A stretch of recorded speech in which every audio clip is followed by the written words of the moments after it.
Omoswada uyorengete guchya Bw'Okorenda Emete na OYIO amanani meyense uyomanyekane buna Forest Conservation and Management Amendment Bill National Assembly Bill enamba ya 35 yo mwaka bw'echili 2025 aso Omoswada uyo nigora chikurwa machibu ase meng'anyi yaberao asamangana bwatikaine no kuna Emete na Bw'Okorenda ebitwenchokanaine kwa sababu venye nasikia kuna walowezi mpaka siku ya leo huwa wao ndo wanafurahia matunda ya misitu kutoka nchi ya Kenya bila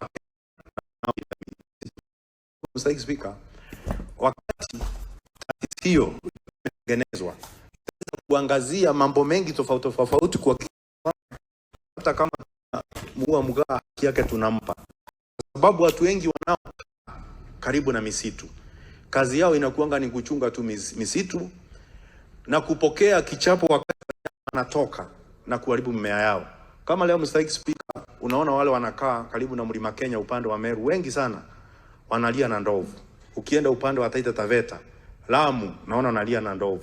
Lakini faida ya misitu haitiririki inavyopaswa kufikia wale wanaolinda misitu na kufaidika nayo.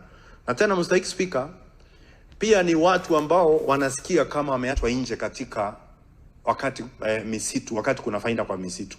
Kwa mfano, Speaker, juzi katika eneo la Kirinyaga kuna kijana moja uliuliwa kwa sababu alipata akiokota kuni kwenye msitu wa mlima Kenya.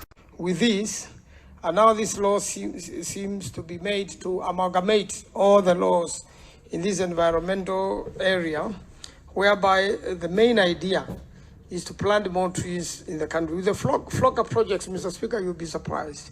They would have been very successful if the water pans and the boreholes and irrigation was geared towards growing seedlings, and especially of locally generated forests, whereby the forests can grow naturally. There are places acacia grows naturally.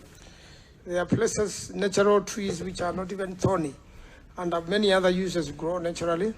There hasn't seemed to be that effort.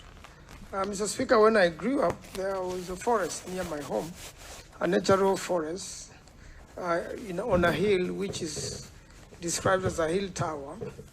But people raided it for many years, and it was becoming a desert, and erosion was beginning to take place.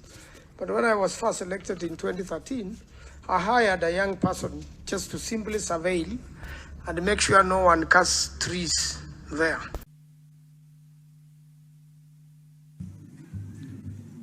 Honourable Senators,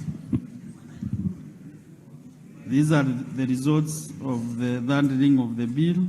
The ayes that 1, nays 0, abstention 0. The ayes have it. A bill for an act of Parliament to amend the Forest Conservation and Management Act and for connected purposes.